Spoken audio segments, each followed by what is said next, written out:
Hi, welcome to the Commercial Gas Engineer channel, carrying out servicing on this pt1 commercial boiler. I'm going to go through a few tips for when you're doing this. First and foremost, we have done a general look inside the case, taken the case off and looked inside to make sure that there's no leaks.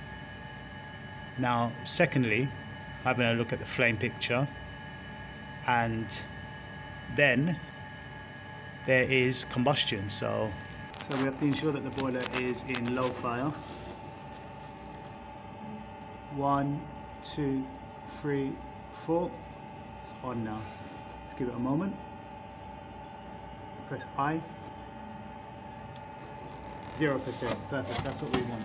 Got my gauge connected to the gas inlet. It's good to check the gas inlet, so the working pressure, and also to check the burner pressure if that's possible. On this boiler I cannot check the burner pressure, so here we go. Got my working pressure there, and at the same time I'm going to check my combustion. So my unit has just fired up in low fire, so what I'm going to do is get it to stabilize and reach a good adequate flue temperature. Okay, whilst that is stabilizing, check your PRV. This PRV here has got year 16, so we are in 21, so it'd be a good time to change this PRV. Whilst you are doing other things or waiting for other things to happen, you can be looking around and doing a visual inspection. Look for clipping, so look for tape, identification tape, and look for clipping.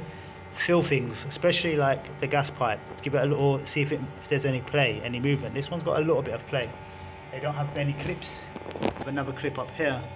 Ensure that pipework is sleeved when it's going through walls, and that pipework is painted the appropriate color, and that no corrosion, no severe corrosion is taking place. So when you're checking your flue as well, do the same thing. You want movement.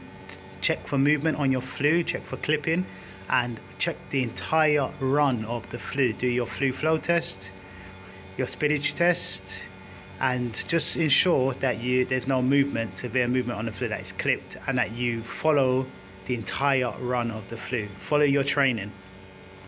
There's more things that you need to know, but I'm just mentioning a few. So ensure that you follow the guidelines and your training, and don't hesitate to contact GasSafe or the manufacturer if need be. Back to our combustion now. What do we have? Okay, we're getting some stabilization now, so I'm going to log that reading. That's saved there, and I can print that off. It's important that you print off your readings. In the domestic world it isn't stipulated on as much, but in the commercial world it's normal practice to print off your combustion readings and to leave your high and low on the boiler visible for people to see. It's good practice also to take a picture of your readings if you need to, for your own peace of mind. Keep them there if anyone wants reference, because the readings can be taken off the boiler and thrown somewhere by someone. So if you have your pictures, you've got your proof there. Just a reminder, remember to always check that your analyzer is in date and it doesn't need calibrating. And whilst you're doing that as well, when you remember, always do a reminder to even take a picture if you have to ensure that your flue cap is back on, so that you do not leave it off, so that your flue test point, that you put the cap back on, that it's not left off. All right, great.